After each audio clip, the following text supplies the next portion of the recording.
Our gospel lesson is from Mark's Gospel, chapter 10, verses 46 through 52.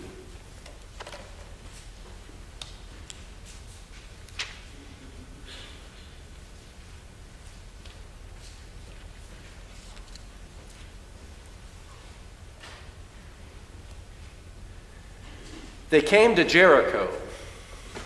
As he and his disciples and a large crowd were leaving Jericho, Bartimaeus, son of Timaeus, a blind beggar, was sitting by the roadside.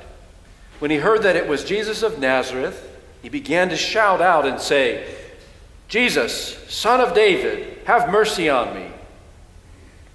Many sternly ordered him to be quiet, but he cried out even more loudly, "Son of David, have mercy on me." Jesus stood still and said, "Call him here." And they called the blind man, saying to him, "Take heart, get up, he's calling you." So throwing off his cloak, he sprang up and came to Jesus. Then Jesus said to him, "What do you want me to do for you?" The blind man said to him, "My teacher, let me see again." Jesus said to him, "Go, your faith has made you well." Immediately he regained his sight and followed him on the way. This is the word of the Lord. Thanks be to God. Let us pray. Lord, may the words of my mouth and the meditations of our hearts be acceptable in thy sight, O God, who art our rock and our Redeemer. Amen. Softly and tenderly, Jesus is calling for you and for me. See on the portals, he's waiting and watching for you and for me. Take heart. Jesus is calling you. This is a sermon about our calling to be Jesus' disciples. Jesus calls us to be his disciples by following him in the way of his life. Jesus called us to be his disciples yesterday. Jesus calls us to discipleship today. And Jesus will call us to discipleship tomorrow. We are always, daily, called and challenged to join Jesus on the way, just as Bartimaeus. When we follow Jesus on the way, we will see things in a new way. We will be challenged to see the world through the light of his life. It's a challenge because the way of Jesus' life stands in stark contrast to much of the way of the world that we see daily around us. If you don't think that that's really a challenge, then you haven't heard any news from yesterday or the day before or throughout the week. Jesus calls us to his discipleship.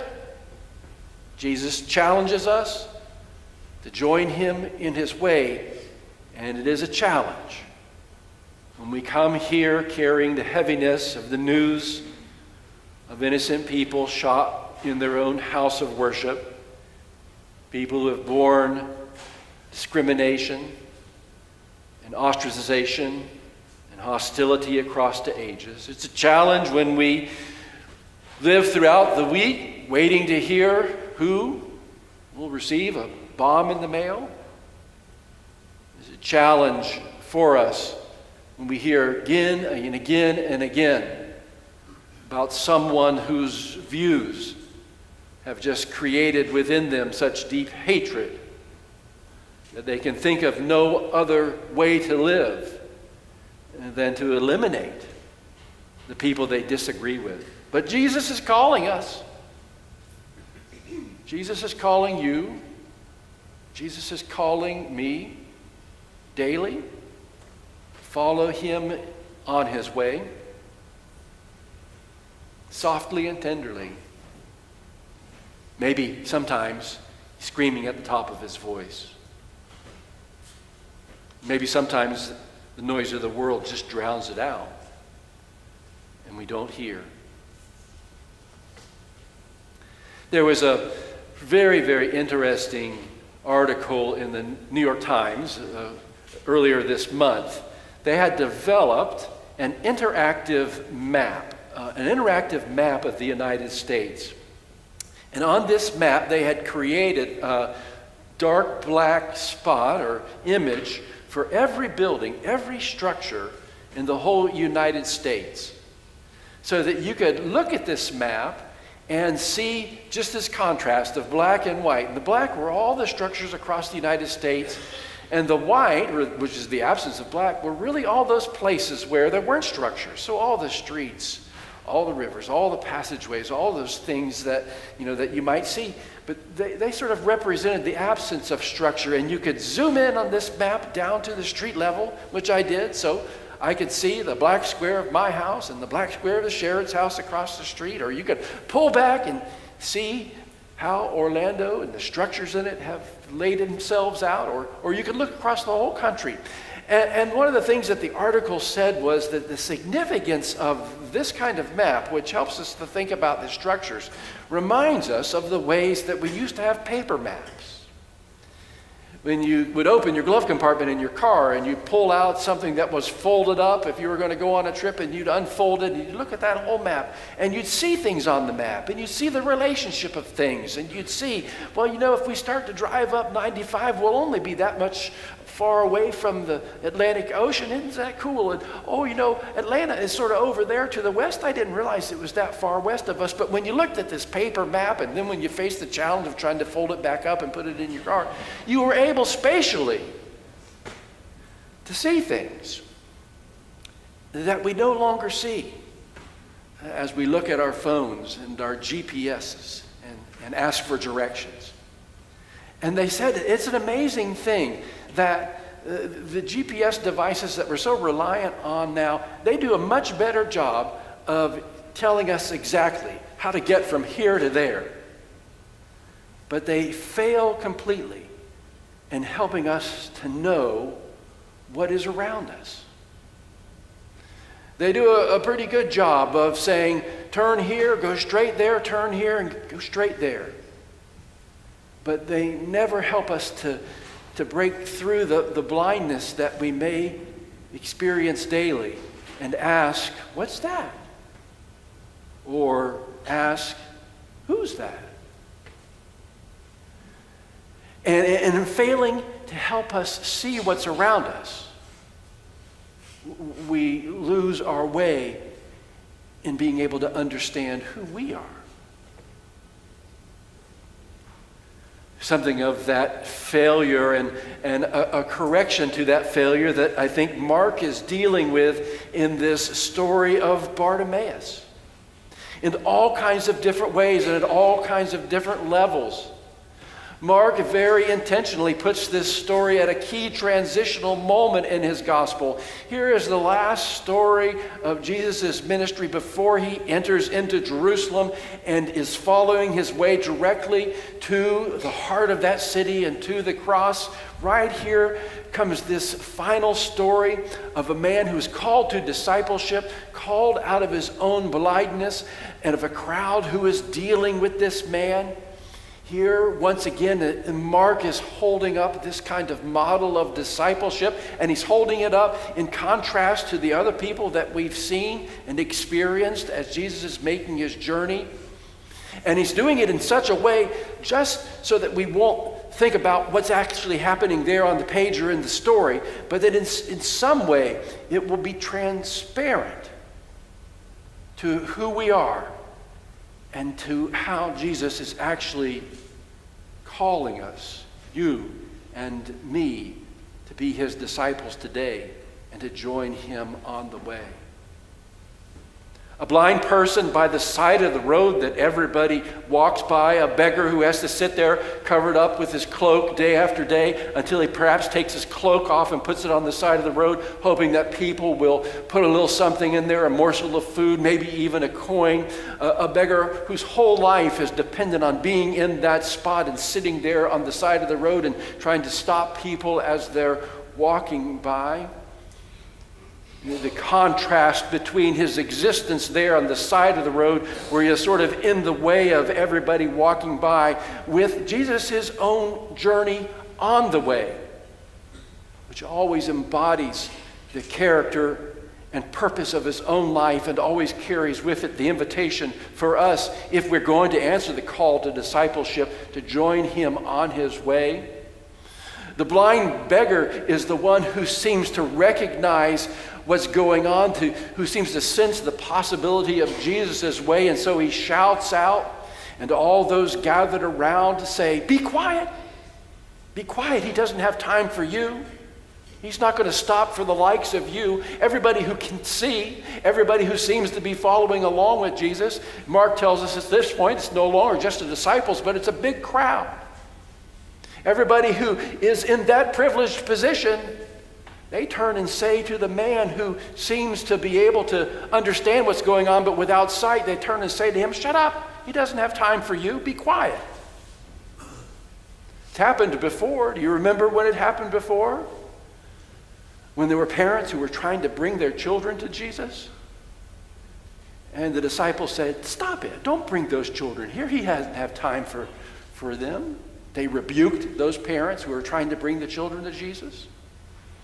And Jesus said, No, let the children come to me. And here is this man by the side of the road, and the crowd rebukes him and says, "Be quiet, be quiet."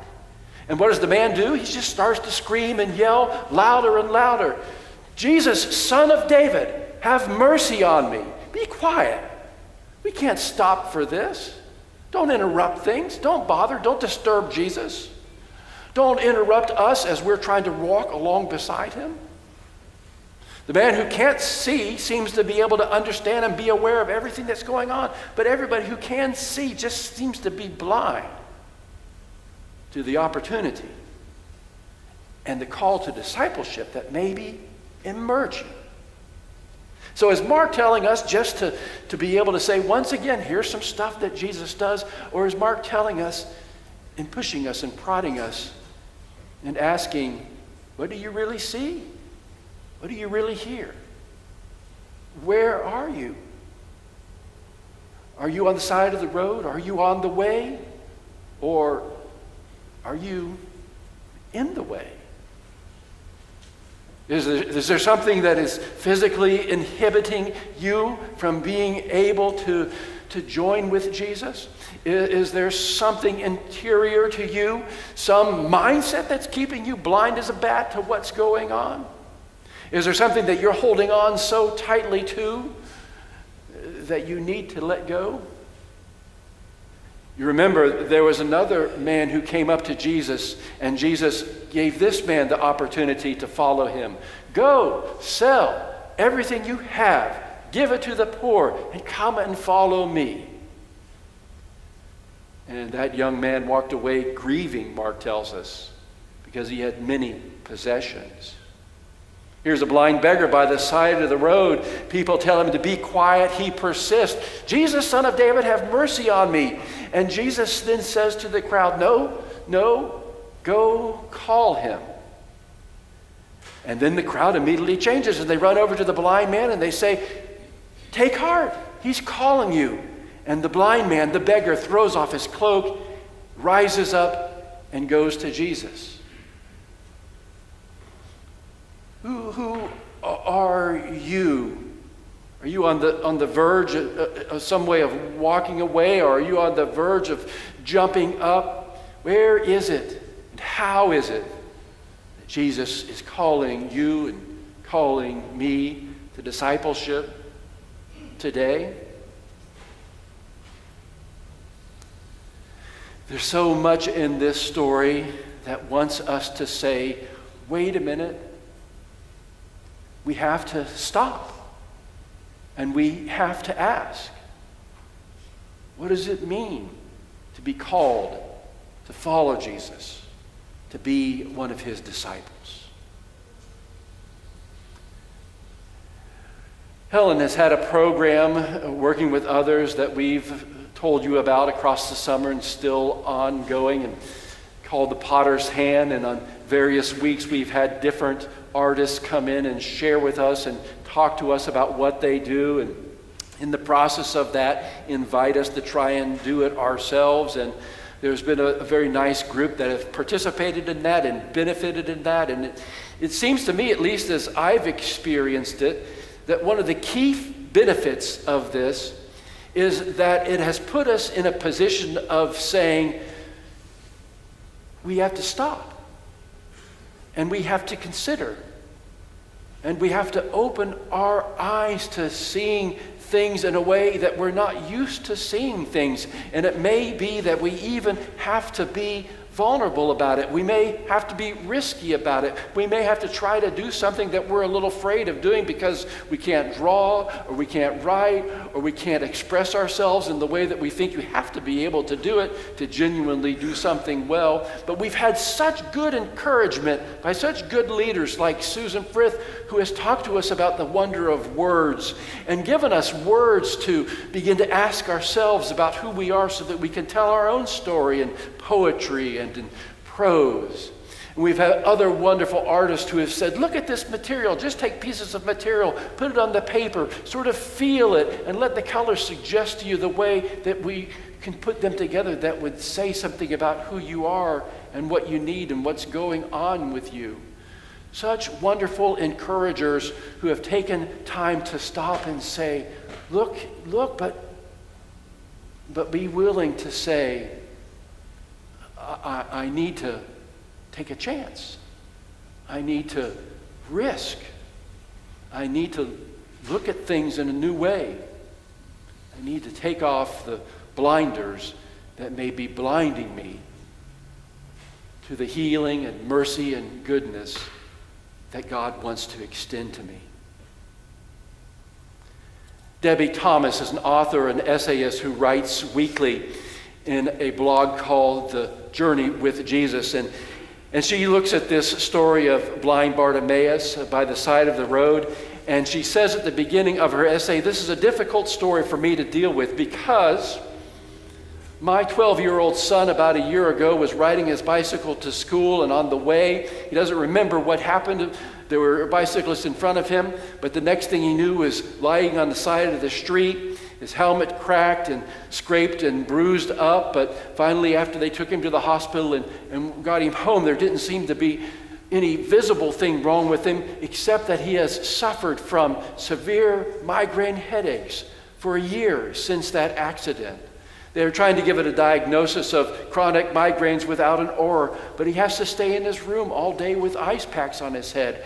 And he's missed school for a year, and he's missed extracurricular activities that he loves for a year. And so when I come to this story of Bartimaeus calling out and Jesus immediately healing him from affliction, which keeps him from being able to do all in life that he would want to, she says, I'm torn because I don't know how I should feel about this story and how I should look at my own life and think about my own son when all I want more than anything else is for Jesus to do something about his injury and his affliction.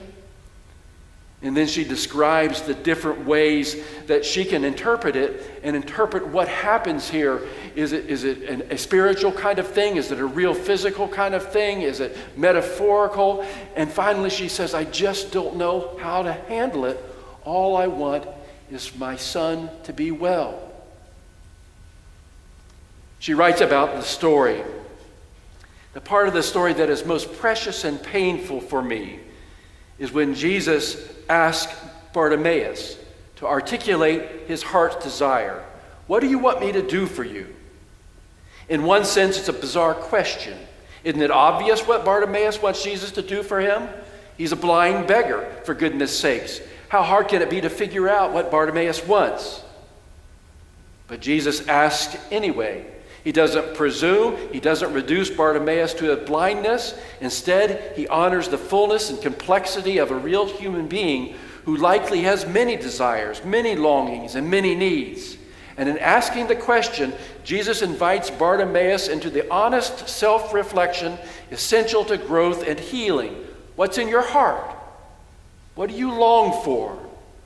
What do you imagine I desire for you? Where in your deepest desires might we find each other? Thomas writes that it is at once a lovely and terrifying question. It calls for radical honesty, radical vulnerability, radical trust. She concludes, one of my deepest desires right now is for my son's healing. I want his pain to end. I want whatever neurological condition is causing his migraines to go away forever. I want him to experience relief, joy, leisure, and fullness of life. As I said at the start of this essay, she writes, I don't know what to do with the fact that Jesus sometimes heals immediately in the gospel stories. I wish he would heal my son immediately. But for now, I know what I do with my desire. I cry it out to Jesus. I sit by the roadside, hear the crowds, and cry my longing into the air as loudly and as insistently as I can. I do this because I believe Jesus wants me to. I do it because the question he asked is an essential one, and I need to hear it and answer it over and over again to keep my soul alive and kicking. What do you want me to do for you? What do you want me to do for you? What do you want me to do for you? In his compassion, Jesus will not stop asking. And in my need, I will not stop telling him. It may not be the question that is on our mind as we are in the wonder of this sanctuary singing together softly and tenderly. But I bet it's going to be the question when you walk out the door and you face the challenge of being Jesus' disciple in the world today. So you cry it out, what you need Jesus to do for you. Again and again and again. And in his compassion,